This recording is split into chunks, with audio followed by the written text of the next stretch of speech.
Buenas tardes. Lo primero, felicitaros la Semana Santa como cristiano que soy. Y ya se está acabando Semana Santa, estamos a domingo ya, mañana es Pascua, la resurrección de Jesucristo, por si alguien no lo sabe en este canal, que seguro que lo sabéis todos. Y deciros que voy a hablar por fin otra vez de corrupción. ¿Por qué no he hablado antes de corrupción? Porque es absolutamente inabarcable. La corrupción del PSOE es inabarcable. Es la época política reciente, me refiero a la democracia, con más corrupción que yo recuerdo. Y tengo una edad ya, tengo una edad y he vivido muchas épocas, desde el felipismo hasta ahora, pues puedes contar, con 57 años que tengo. Y tengo memoria, es una cosa que no es muy habitual en España tener memoria, pero tengo memoria y sé de lo que hablo cuando hablo de corrupción. De hecho, me estoy volviendo casi un experto, por desgracia. Por suerte o por desgracia. Vamos allá. ¿De qué os voy a hablar hoy? Pues os voy a hablar del sobre de Aldama, del Falcon, de Forestalia, de Izeta, de Begoña Gómez y de la Dana y de Adamuz. ¿Y por qué? Por lo que vais a ver ahora, os lo voy a detallar. Pero cuando hable del sobre de Aldama voy a hablar del escándalo de los hidrocarburos. Cuando hable del Falcon, del narcotráfico, del narcoestado español. Cuando hable de Forestalia voy a hablar de la estafa verde. Cuando hable de Iceta voy a hablar de la hipocresía catalana, o mejor dicho, la hipocresía del PSC, el señor Iceta, ¿no? Que decía que Sánchez o Zapatero, líbranos del mal, líbranos de la extrema derecha, y luego él se ha hecho con una cantidad de propiedades inmobiliarias impresionantes. Y está bebiendo la sopa boba de embajador en París, por cierto. ¿No sabíais eso? Del bailecito, sí. De Begoña Gómez también, claro, pues básicamente nepotismo y mucha jeta, porque no presentarse el otro día de los juzgados demuestra que tiene una cara de cemento como la de su marido, ¿no? Y luego la Dana de Damuz por algo muy fuerte que vais a ver ahora al final. Empezamos con la cartita de Aldama, el sobre, ¿no? El sobre de Aldama que le ha presentado a la Audiencia Nacional al juez y que la Audiencia Nacional ha aceptado, como veréis ahora después, para investigarlo. Se trata básicamente de un documento que le pasó Delcy Rodríguez, anteriormente vicepresidenta de la República Bolivariana de Venezuela y actualmente presidenta después de la detención del señor Maduro por parte de Donald Trump de Estados Unidos, y la que se supone que está haciendo una transición que algunos no vemos, pero bueno, esperemos que se dé y que se convierta en una realidad pronto, ¿no? En Venezuela, desde luego que sí. Pues esta señora le entregaba un documento a Zapatero indicando que le daba permiso pues para hacer la estafa de los hidrocarburos, que básicamente consiste en llevarse petróleo de Venezuela a través de unos barcos fantasma y evidentemente con una trama de dinero negro a España para revenderlo. Ahí estaba implicado pues el gobierno, está implicado mejor dicho el gobierno de Pedro Sánchez y el señor Zapatero como mediador. Esa trama demuestra la financiación ilegal del PSOE porque ese dinero en parte se iba a la financiación de la Internacional Socialista y del Partido Socialista Obrero Español, con lo cual lo que algunos os venimos diciendo siempre que es una organización criminal PSOE, pues se vuelve a demostrar, ¿no? ¿Qué sucede? Pues sucede que aquí, el 18 de marzo, Aldama entregaba al juez el sobre con las pruebas de procedimiento legal y Ketty Carat, que es la que mejor ha informado de esto seguramente, y Teresa Gómez, de Objective, pues lo explican. Aquí podéis entrar, como siempre os pondré en el hilo el enlace y leerlo detalladamente. Pero seguimos porque no nos vamos a aburrir. Bueno, aquí tiro para atrás y ya se contra lo del sobre. Ahora seguimos, ¿no? Seguimos con lo que queráis. A ver, esto es lo del sobre, varios compañeros que se hacen eco del tema del sobre. Y aquí es algo muy fuerte, lo de la Dana. Os pongo el vídeo porque, como veis en el titular, el gobierno del PSOE pierde 30 millones de euros de los donativos que hicieron los españoles para los afectados de la violencia.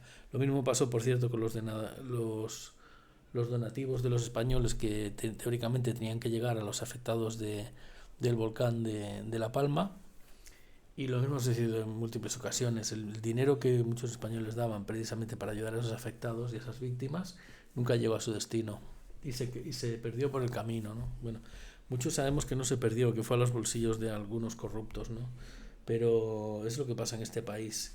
¿Y qué demuestra esto? No solo demuestra delincuencia o corrupción, demuestra una psicopatía total por parte de nuestros políticos que prefieren quedarse el dinero para gente que realmente no necesita y no ayudarla, dejarla absolutamente abandonada y encima robarle dinero que no viene de ellos sino directamente de los españoles, en lugar de hacer lo que tienen que hacer, que es hacer llegar ese dinero y ayudar, ¿no? Ese es el nivel del país. Os pongo el vídeo porque es tremendo. Que hace pública hoy de Objective, que tiene mucho que ver con la Dana y con las donaciones que los españoles hicieron para intentar ayudar a todos los vecinos valencianos. Los españoles donaron 30 millones de euros para la Dana, pero se desconoce aún su destino. En noviembre de 2024 se abrió una cuenta bancaria para que los ciudadanos pudieran hacer aportaciones. El Gobierno de España recibió más de 30 millones de euros en la cuenta abierta para canalizar las donaciones, según los datos aportados por el Ministerio de Economía en respuesta a una solicitud de este diario. Pues bien, ahora no saben dónde está ese dinero, no saben el objetivo, el origen y el destino de estos 30 millones de euros que, como decíamos, fueron donaciones por parte de los españoles para intentar paliar, para intentar ayudar a todos los valencianos que estaban sufriendo esas graves consecuencias de la Dana, y ahora el Gobierno no sabe dar explicaciones ni sabe decir en qué han invertido esos 30 millones de euros. Bueno, por si esto fuera poco, tenemos el tema de Forestalia. Forestalia es una empresa público-privada que crean unos personajes para llenarse los bolsillos. ¿En base a qué? Pues en base a quedarse con las aportaciones de la Unión Europea para crear empresas supuestamente ecologistas y verdes, para crear huertos solares o empresas de estas que montan centrales eólicas, ¿no? En realidad, generalmente no las llegan a montar o las montan y las abandonan. ¿Por qué? Porque el negocio está en quedarse con esas subvenciones y no en desarrollar esas empresas o en crear energía para redistribuirla a los españoles, ¿no? Para revendérsela, no. Aquí el truco está en quedarse con las subvenciones de la Unión Europea y luego dejar que se pudran esos huertos solares de energía solar, fotovoltaica, en este caso solar, o los enclavamientos de molinos de viento solares, ¿no? Que son un poco como los de Don Quijote, ¿no? Una verdadera ilusión. Bueno, aquí tenéis otra cosa. Bueno, primero os voy a acabar de explicar lo de Forestalia bien explicado. Mirad, el caso de Forestalia salpica al Ministerio de Hacienda de María Jesús Montero. Traxacté, que era la guardia pretoriana de la trama. Según un informe del sumario del caso Forestalia, al que ha tenido acceso a Libertad Digital, Traxacté consideró un circuito ajeno a los controles internos. Pero esto no es todo. El cargo de Teresa Rivera recibió acciones de 15 empresas de Forestalia por manipular autorizaciones de proyectos. En este caso, lo de Forestalia fue en la etapa de Teresa Rivera, mundialmente conocida por haber abierto las presas cuando los valencianos ya se estaban empezando a ahogar en la falsamente llamada Dana de Valencia, o por otros denominada Matanza de Valencia, y dejar que los valencianos se ahogaran, ¿no? Esa es Teresa Rivera, la presidenta del Ministerio de Transición Ecológica. Él mismo aprobaba declaraciones de impacto ambiental acerca de proyectos realizados por compañías de las que recibía acciones. ¿Para qué? Pues para que pudieran para que se les pudieran conceder esas subvenciones y poder instalar esas enclavamientos, ¿no? de energía solar y eólica. En este caso, ¿quién estaba aquí implicado? Pues os lo leo. El exalto cargo del Ministerio de Transición Ecológica de Teresa Rivera, Eugenio Domínguez, recibió acciones de al menos 15 empresas vinculadas al Grupo Forestalia a cambio de manipular las declaraciones de impacto medioambiental de varios proyectos de energías renovables. El Juzgado de Instrucción número 1 de Teruel investiga en este caso presuntos delitos de prevaricación administrativa y medioambiental, cohecho, blanqueo de capitales o pertenencia a organización criminal. En este caso sería pertenencia a organización criminal. En el marco de esta causa, hace 2 semanas se ha detenido el presidente de Forestalia, Fernando Samper, y otras 5 personas. Entre ellas también se encontraba el citado Eugenio Domínguez y otra persona. Esto seguro que no habrá pasado desapercibido. Detuvieron a 5 personas, un alto cargo del ministerio y un notario de la zona. 7 personas en total. Y otra cosa muy interesante que os tengo que comentar es que esto lo ha explicado muchas veces el murciano Encalbernado, por qué hay tanta gente que está tan interesada en la ecología, ¿no? Básicamente es en llenarse los bolsillos con las subvenciones de la Unión Europea a los proyectos supuestamente ecológicos y luego desaparecer, ¿no? O hacer que esas empresas entren en quiebra porque ya las han vaciado de toda financiación, ¿no? En algunos casos llegan a construir las centrales de energía eólica o solar y en otros casos ni eso. Dejan allí los terrenos abandonados y se quedan con la pasta. Pura corrupción. ¿Y quién está detrás? Pues el ministerio, el PSOE. Absolutamente todos los ministerios del señor Sánchez están contaminados por la corrupción y algunos son verdaderas máquinas de crear corrupción, ¿no? Bueno, ahora que os he explicado Cosa Forestalia, vuelvo para atrás y os cuento lo del Falcon. Denuncia por malversación al militar que controla los Falcon por apagar el localizador para evitar dejar rastros de accidentes. ¿Por qué apagaban el localizador?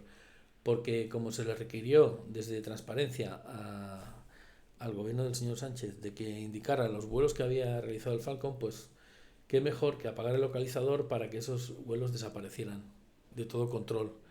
¿Y qué se hacían esos vuelos? Pues buena pregunta. Bueno, esto de que un bufete de abogados acusa a Hacienda de engañar a los españoles y ocultar el sistema de incentivos de inspectores, esto ya lo sabíais, ¿no?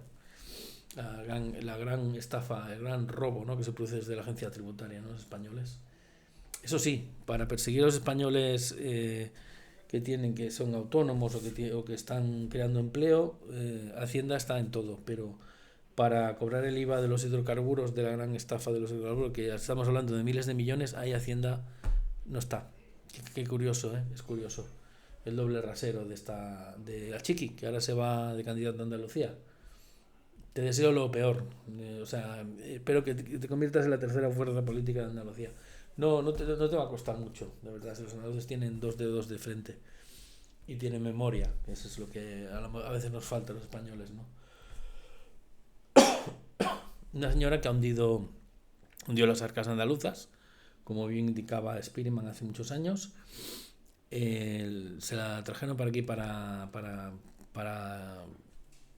gestionar España, cometiendo un auténtico estropicio, y ahora se lo van a llevar para allá a Andalucía. Bueno, no sé, está muy recauchutada la señora ya, digamos que los andaluces la están esperando con los brazos abiertos, eso seguro, eso ya lo sabemos. Bueno, el Falcon. El militar responsable de los Falcon fue ascendido a general el pasado mes de junio. Aquí al que está de acuerdo con la corrupción lo ascienden. O lo hacen ministro, así de claro. Y al que denuncia la corrupción, pues le empiezan a pasar una serie de catastróficas desdichas, ¿no?, o de desgracias. Alejandro Entramazaba es uno de los pocos periodistas honestos que queda en España, lo indica, ¿no? Denuncia por malversación al militar contra los Falcon por apagar el localizador para evitar dejar rastro de los destinos. Y bueno, ya lo he contado antes. Aquí está Liceta, pero antes de irnos a poneros este vídeo de Liceta, un vídeo que tengo por aquí, del señor Liceta, os voy a comentar. Bueno, aquí está lo de Aldama. Esto es otra historia que no os voy a explicar ahora. Aquí la Carmen Calvo tampoco. Mirad, este es interesante. El contrato mañado por el director de carreteras tuvo un sobrecoste de 21 millones. Para la obra de la 68 se tiraron 109 millones tras un modificado 3 millones por encima de la oferta más grande. ¿De qué estamos hablando aquí? Del escándalo de la SEPI, del Ministerio de Transportes, del señor Ábalos y de su brazo derecho, de Coldo, que manipulaban todas las licitaciones posibles, tanto de construcción de gran obra pública como de lo que fuera, de lo que hiciera falta, o de los trenes, como bien sabemos, con los tramos de Adamuz, ¿no?, donde hubo uno de los peores accidentes, bueno, esto de decir accidente yo le llamaría crimen ferroviario de la historia de España, ¿no?, si no el peor, con casi 50 muertos, posiblemente 50 muertos, no 45 como están indicando, porque hay 5 que han desaparecido, 7 que han desaparecido por ahí, ¿no? Claro, de 45 a 52 o de 46 a 53, si sumamos el maquinista de Llelida, de aquí al lado de Martorell, pues ya estaríamos hablando de medio centenar de fallecidos, ¿no? Ya sabes que con el tema de los fallecidos siempre se sabe un poco. En Valencia se pasaron en el tema de de recortar fallecidos y fue ya demasiado, pero esto ya lo hemos explicado en otros vídeos de mi canal. Bueno, aquí lo que os decía, la UCO rastrea en 564 cuentas bancarias las mordidas de Adif y carreteras. Koldo mantuvo una conversación con Santos en la que debatían cuánto quedaba pendiente por abonar a Ábalos, teniendo en cuenta que ya había percibido 550.000 euros. La Unidad Central Operativa de la Guardia Civil ha recibido la orden del juez Ismael Moreno, Juzgado Central de Instrucción número 2 de la Audiencia Nacional, de bucear en 564 cuentas distribuidas en 29 bancos, tanto nacionales como internacionales, que tienen relación dentro de una de las piezas separadas del caso Koldo. Estas cuentas pertenecen a los investigados por los contratos de obra pública concedidos por Adif y la Dirección General de Carreteras, es decir, transportes ferroviarios y transporte por carretera, en la etapa de Isabel Pardo de Vera y Javier Herrero, los que salen en la foto. Isabel, hermana de la periodista que sale en la Telepedro, ¿no? La telebasura del señor Sánchez, haciendo de experta en temas de políticos, hermana de una corrupta. Estas cuentas pertenecen a los, bueno, lo que os decía, ¿no? En los que presuntamente habría mediado Koldo García, el exministro José Luis Ábalos y Santos Cerdán. Ahí están todos los del Peugeot, en este caso. Están todos menos Sánchez, que también estaba en el Peugeot. Y es el único que falta en realidad para tener a los cuatro ases, ¿no?, de la corrupción. Koldo, Ábalos, Santos Cerdán y Pedro Sánchez. Y el secretario de organización del PSOE. En el caso de Santos Cerdán y de Ábalos, los dos secretarios de organización. Y en el caso de Ábalos, exministro. Y en el caso de Koldo, pues exportero de discoteca, ¿no? Se puede decir. El juez advierte que esta documentación e información sobre las cuentas debe ser facilitada por los servicios centrales, no debiendo comunicarse a las oficinas sucursales donde esté abierta la cuenta bancaria, no con el titular objeto del mandamiento o persona alguna ajena a la entidad, al objeto de preservar las actuaciones. Los movimientos estudiados abarcan desde el 1 de enero de 2024 al 17 de marzo de 2026. Fechas muy recientes, si os fijáis. No son las fechas iniciales de la corrupción, sino fechas muy recientes. Siguen corrompiendo y corrompiéndose a fecha de hoy. Por eso no quiere abandonar el poder, señor Sánchez, ¿no? Aquí volvemos a Forestalia. La Guardia Civil pide paralizar un proyecto de Forestalia en Teruel para evitar daños sustanciales medioambientales. Un informe de la UCOMA. La UCOMA es como la UCO, pero de medio ambiente, que publica Libertad Digital, detecta errores, omisiones y faltas de rigor en la declaración de impacto ambiental la Masía 1 y 2. UCOMA es la Unidad Central Operativa de la Guardia Civil en el tema de medio ambiente. Seguro que no habíais hablado de esa palabra. Habíais oído hablar de la UCO, pero no de la UCOMA. Bueno, pues UCOMA es la que está investigando el escándalo de Forestalia, porque le toca, ¿no? Aquí tenéis ya una fecha ya de hace 2 semanas. El juez penado abre juicio jurado contra Begoña Gómez por 5 delitos de corrupción. Ese juicio será pronto, indicada la fecha. El otro día tenían que personarse las partes, no se personó Begoña Gómez, pero bien es cierto que aunque se personara el abogado ya era suficiente. Bueno, en todo caso no le dio la gana de personarse, se fue a Doñana con su maridito de vacaciones. Vacaciones que pagamos todos nosotros, claro. Aquí hay otra trama nueva, yo no sé cuántas llevamos ya, debe ser la número 16. Koldo actuó como nexo de una red de distribución internacional de fármacos dirigida por un íntimo amigo. El ex asesor de Ábalos está ligado a ICG Pharma México, dirigida por su amigo Frank Ortega y conectado internacionalmente por el ejecutivo cántabro de Jacobo Pongo. El ejecutivo cántabro de la Autonomía de Cantabria también, metida en el ajo de este. Bueno, este está repetido, esta noticia. Aquí tenemos a la señora Begoña, pero vamos a volver con IZ. Vamos a volver con IZ porque lo de IZ es ya el colmo de los colmos. ¿Dónde estás? Aquí. IZ se ahorra el pago de 4 impuestos a una sociedad para controlar su fortuna inmobiliaria. Escuchar esto atentamente. El patrimonio desconocido que el embajador IZ, embajador en París, declara en Hacienda son 27 inmuebles valorados en más de 10 millones de euros. El que decía que el problema que tenemos en España es que vuelva a la otra derecha. El sinvergüenza el del bailecito, ¿no? Este señor, que fue ministro también, recordaréis, y primer secretario del PSC de Cataluña, cosa que sabemos los catalanes, por supuesto. Bueno, ahora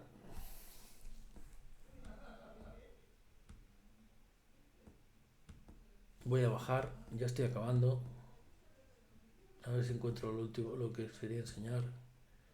Bueno, aquí Criticará te explica más cosas, os voy a dejar el enlace. Aquí, condenado por caso Invercaria, otro es alto cargo de la Junta de Andalucía del PSOE. Bueno, la Junta de Andalucía del PSOE era un torneo de corrupción, como bien sabéis. Por cierto, las tramas, no las tramas de corrupción, sino las redes de interés o las redes de amiguismo que creó el PSOE durante muchos años en Andalucía, no las ha eliminado el señor candidato del PP, el Juanma Moreno Cillas. ¿Por qué? Porque le viene muy bien para conseguir voto comprado, ¿no?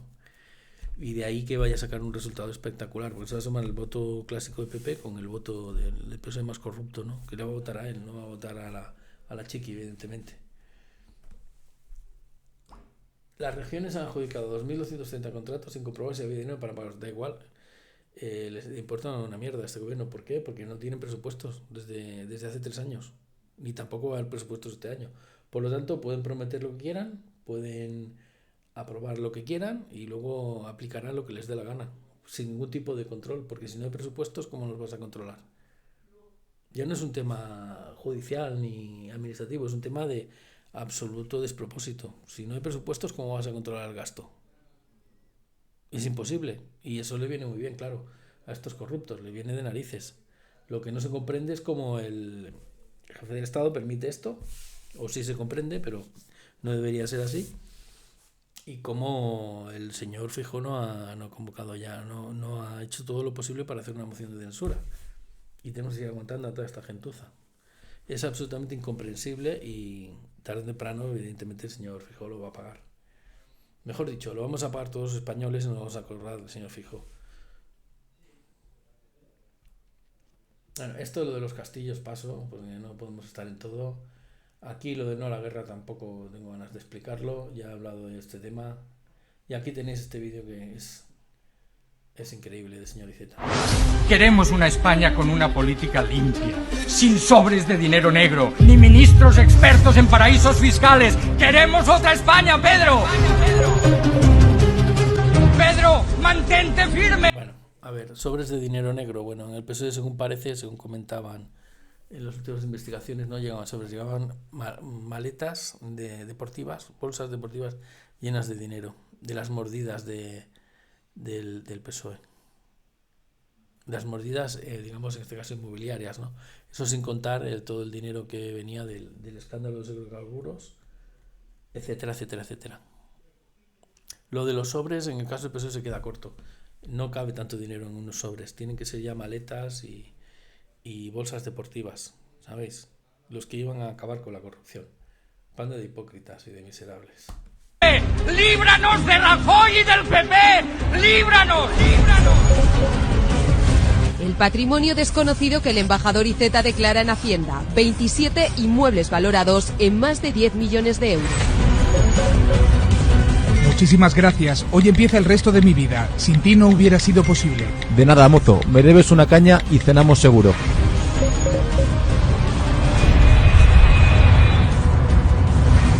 Iceta, buenas tardes. ¿Qué tal? De Código 10. Le quiero preguntar, la trama Koldo...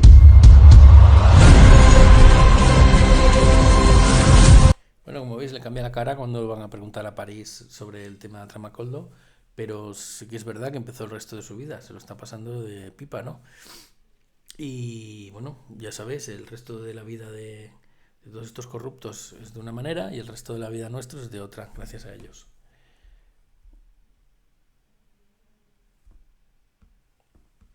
Bueno, aquí peinado una de las 2 líneas de investigación contra Begoña Gómez y la cita el miércoles santo, esto ya lo he comentado.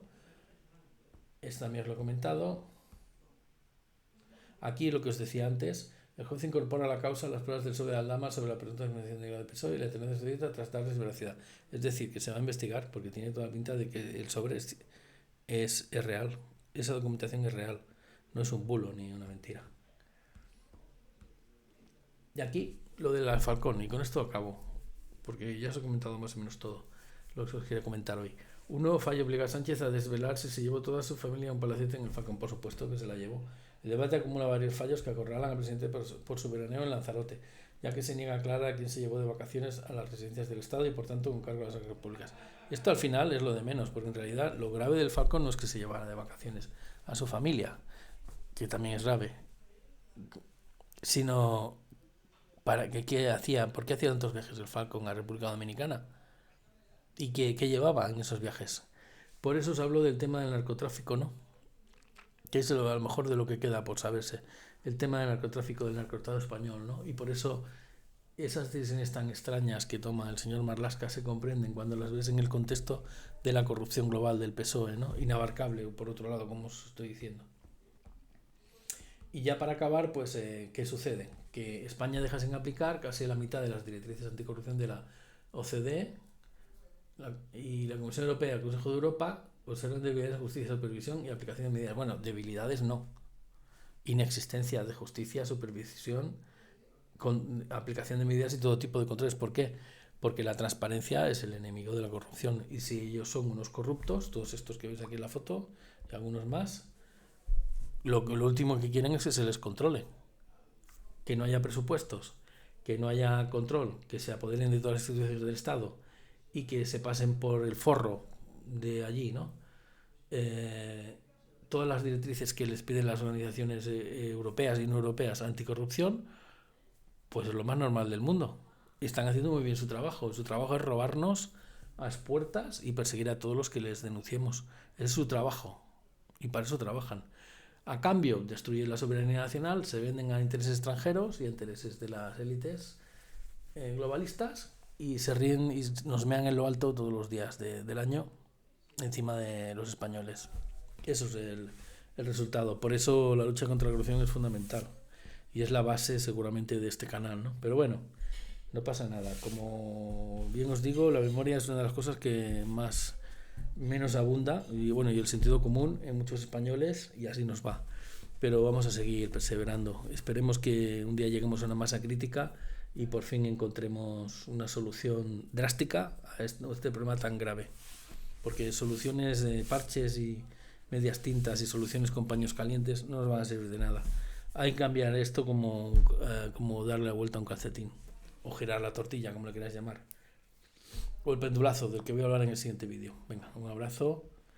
He querido ir rápido y casi me tiro media hora, pero es que, como podéis comprobar, he tenido que seleccionar los temas y correr, porque si no, no acabábamos. Podía estar aquí 3 días hablando y no abarcaría toda la corrupción del PSOE y del sanchismo, criminal.